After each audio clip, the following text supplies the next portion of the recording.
Hi guys, welcome to revision time. आज है 10 मई 2025। चलिए आज के करंट अफेयर्स हम स्टार्ट करते हैं।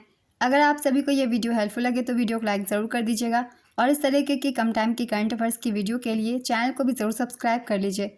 तो चलिए स्टार्ट करते हैं आज के सारे करंट अफेयर्स के क्वेश्चन। मगर उससे पहले जान लेते हैं 9 मई को पूछे गए क्वेश्चन का सही आंसर क्या है। खेलो इंडिया यूथ गेम्स 2025 के शुभंकर का नाम क्या है? Option A Ujjwala, option B गत सिम्हा, ऑप्शन सी बिनबिन, ऑप्शन डी नीनी। इसका सही आंसर है ऑप्शन बी गत सिम्हा। चलिए अब आज के सारे करंट अफेयर्स के क्वेश्चन हम स्टार्ट करते हैं। क्वेश्चन नंबर 1, भारत सरकार ने पाकिस्तान के साथ बढ़ते तनाव के कारण कब से कब तक के लिए राष्ट्रव्यापी नागरिक सुरक्षा अभ्यास आयोजित किया? इसका आंसर है 7 से 9 मई 2025 तक। पाकिस्तान के साथ बढ़ते तनाव के बीच भारत ने राष्ट्रव्यापी नागरिक सुरक्षा अभ्यास की घोषणा की है। इसका आयोजन 7 से 9 मई 2025 तक किया गया। जम्मू और कश्मीर के सीमावर्ती गांवों सहित देश के 244 वर्गीकृत जिलों में यह अभ्यास आयोजित किया गया। इसमें प्रतिभागी थे नागरिक सुरक्षा महानिदेशालय, राज्य पुलिस, एनसीसी, एनवाईकेएस और स्कूल कॉलेज के छात्र के 4 लाख से अधिक स्वयंसेवक। गतिविधियों में हवाई हमले के सायरन, ब्लैकआउट अभ्यास, निकासी योजना, इमारतों को छिपाना आदि शामिल है।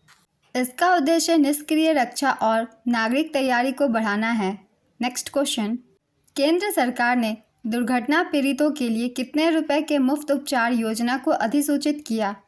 इसका आंसर है 1.5 लाख रुपए के।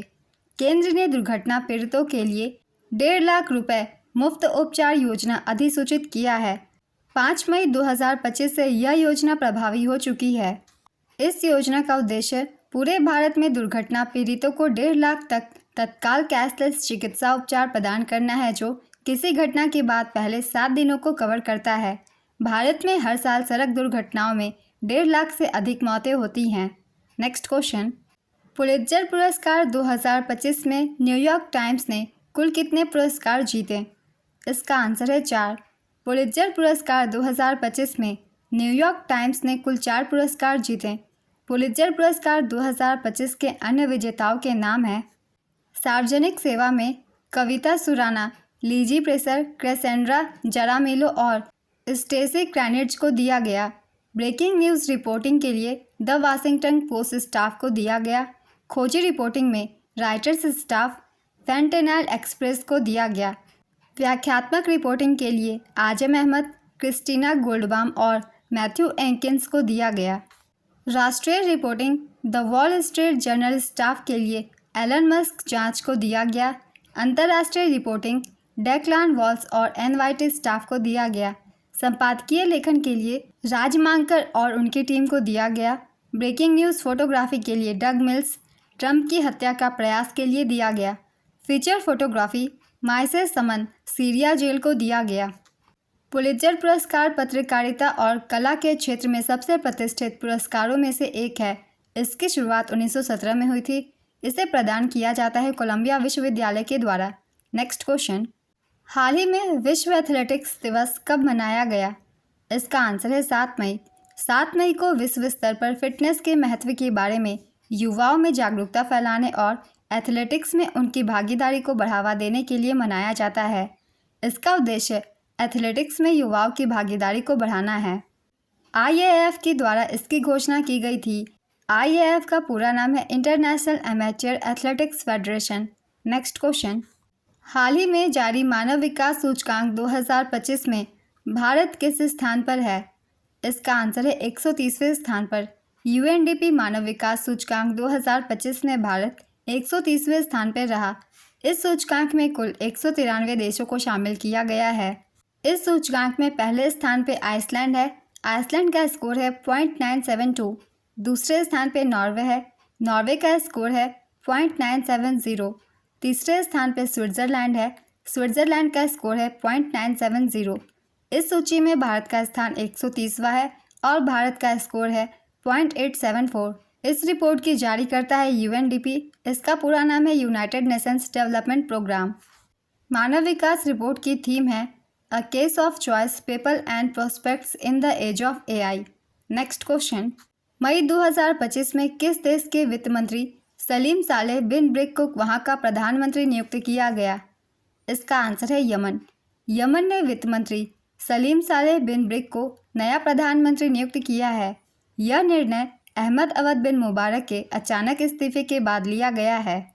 सलीम सालेह बिन ब्रिक की नए प्रधानमंत्री के रूप में नियुक्ति गृह युद्ध और आर्थिक पतन के तबाह हुए देश में एक महत्वपूर्ण नेतृत्व परिवर्तन को दर्शाती है। सलीम सालेह बिन ब्रिक 2019 से यमन के वित्त मंत्री हैं। बिन मुबारक को पीएलसी अध्यक्ष का सलाहकार बनाया गया है। यमन में वर्ष 2014 से गृह युद्ध जारी है, जब ईरान समर्थित हौथी विद्रोहियों ने सेना पर कब्जा कर लिया था। Next question.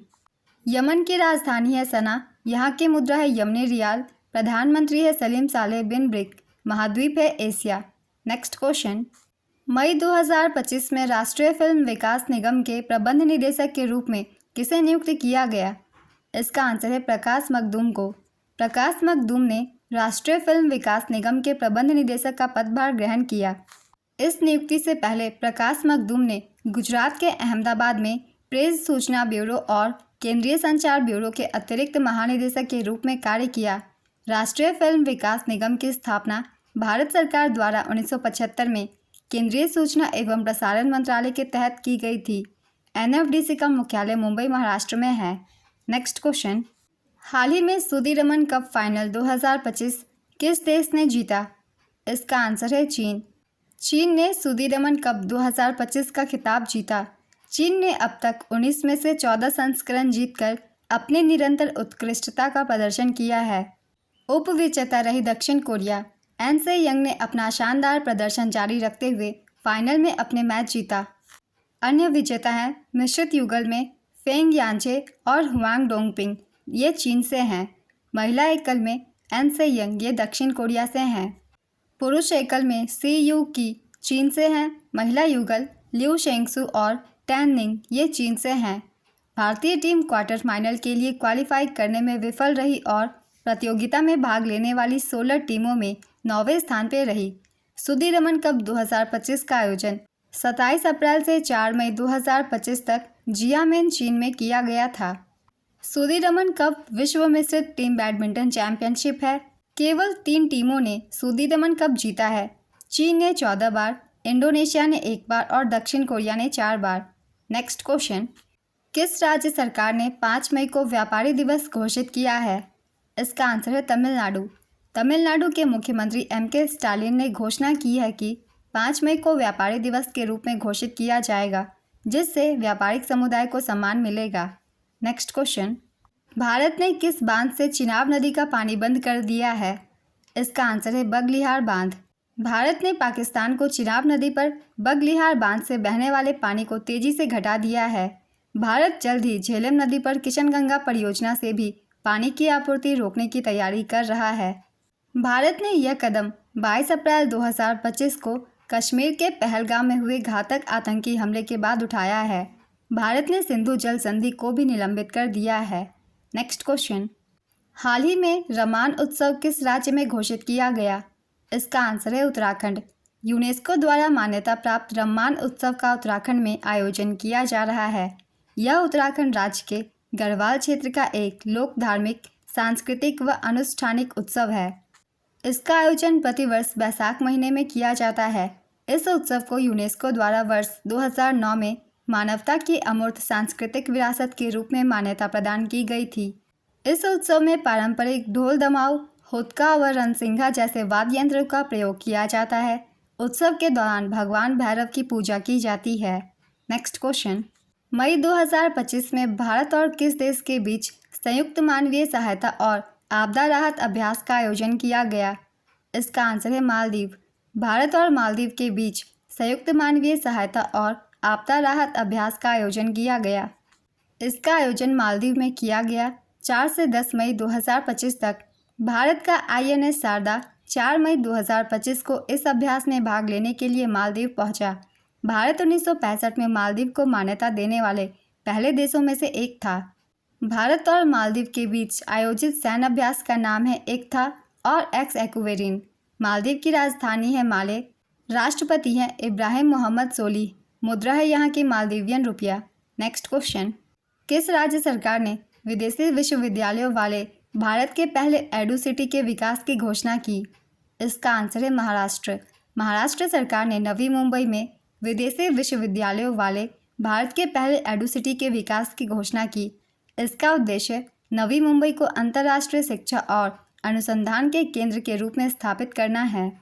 यह कदम भारत की राष्ट्रीय शिक्षा नीति 2020 के अनुरूप है। 1500 से 1500 करोड़ रुपए के 2 समझौता ज्ञापनों पर हस्ताक्षर किए गए हैं। ये समझौते हैं यूनिवर्सिटी ऑफ यॉर्क, दूसरा है पश्चिमी ऑस्ट्रेलिया विश्वविद्यालय की स्थापना। नेक्स्ट क्वेश्चन, भारत ने इंटरनेशनल मॉनेटरी फंड IMF के बोर्ड में अस्थायी डायरेक्टर किसे नियुक्त किया है? इसका आंसर है परमेश्वरन अय्यर। भारत ने इंटरनेशनल मॉनेटरी फंड यानी कि IMF के बोर्ड में परमेश्वरन अय्यर को अस्थायी डायरेक्टर नॉमिनेट किया है। परमेश्वरन 9 मई 2025 को हुई IMF की बैठक में भारत का प्रतिनिधित्व किया। IMF का पूरा नाम है इंटरनेशनल मॉनेटरी फंड। इसकी स्थापना 22 जुलाई 1944 को की गई थी। इसका मुख्यालय वाशिंगटन DC में है और वर्तमान प्रबंध निदेशक है क्रिस्टलिना जॉर्जीवा। आज के सारे करंट अफेयर्स के क्वेश्चंस कंप्लीट होते हैं। चलिए अब आज का क्वेश्चन देखते हैं क्या है। सुदीरमन कप का संबंध किस खेल से है? Option A football, option B badminton, option C मुक्केबाजी, ऑप्शन डी टेनिस। अपना आंसर गेस कीजिए या फिर कमेंट बॉक्स में दीजिए। अगर आप सभी को ये वीडियो हेल्पफुल लग रही हो तो वीडियो को लाइक ज़रूर कर दीजिएगा और इस तरीके की कम टाइम के करंट अफेयर्स की वीडियो के लिए चैनल को भी ज़रूर सब्सक्राइब कर लीजिए। फिर मिलते हैं अगली वीडियो के साथ। आप सभी को थैंक यू।